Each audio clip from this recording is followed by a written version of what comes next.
কারণ অমলেন্দু বাবু আমাদের সঙ্গে রয়েছেন এবং এইটাই আপনি যেটা বললেন সেই কথা সূত্র ধরেই, কারণ কংগ্রেসের কাছে এই মুহূর্তে উদ্ধব ঠাকরে অসাম্প্রদায়িক হয়ে গেছেন, তাই জন্য তাকে নিয়ে কংগ্রেসের সমস্যা নেই। কিন্তু অমলেন্দু বাবু, আপনার কাছেও সরাসরি এই প্রশ্ন, যেটা অভিযোগ বিজেপির বিরুদ্ধে, যে ক্ষমতায় থাকতে বিজেপি এতটাই উদ্গ্রীব যে উদ্ধব ঠাকরের শিবসেনা থেকে একনাথ শিন্ডেকে ভাঙিয়ে নিতে হলো, শরদ পাওয়ারের এনসিপি থেকে অজিত পাওয়ারকে ভাঙিয়ে নিতে হলো, একনাথ শিন্ডেকে মুখ্যমন্ত্রী করতে হলো, অজিত পাওয়ারকে উপমুখ্যমন্ত্রী করতে হলো, কিন্তু বিজেপি যে কোনো মূল্যেই ক্ষমতায় থাকতে চায়। এটা কি এই যে উদ্ধব ঠাকরে আপনাদের শিবির ছেড়ে অন্যদিকে গিয়ে মুখ্যমন্ত্রী হয়েছিলেন, এটা কি তার বদলা নিল বিজেপি?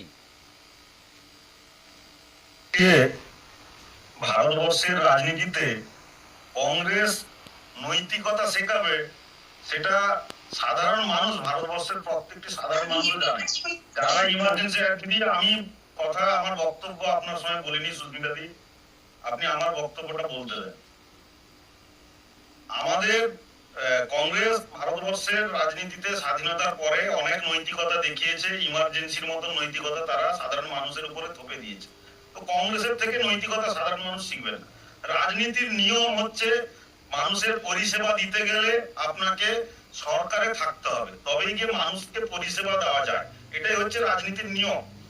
যে কারণে ভারতবর্ষে বিগত দুটি টার্মে আমরা কেন্দ্রীয় সরকারের যে পরিষেবাগুলোকে বিভিন্ন রাজ্য স্তরে পৌঁছে দিতে পেরেছি।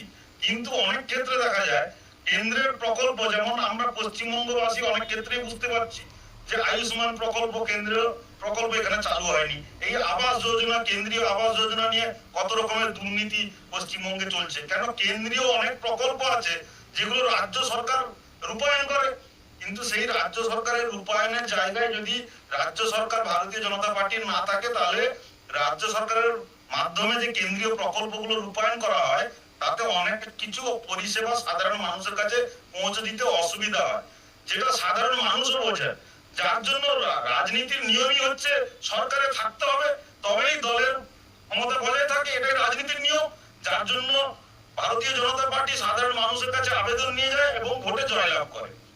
এবারে মহারাষ্ট্রের কথা বলছেন, মহারাষ্ট্রে জনগণের ম্যান্ডেটটা 4টি ভাগে বিভক্ত হয় সবসময়।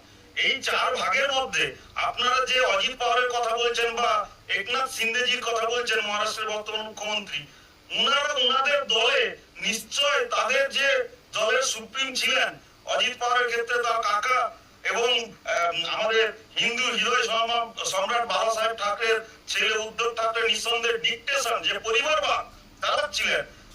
অজিত পাওয়ারও সুপ্রিয়া দেবীকে তার যিনি কাকা বা শরদ পাওয়ার, তিনি তাকে এগিয়ে দিচ্ছিলেন, তার পরিবারবাদটাকে চালানোর জন্য তার মেয়েকে এগিয়ে দিচ্ছিলেন।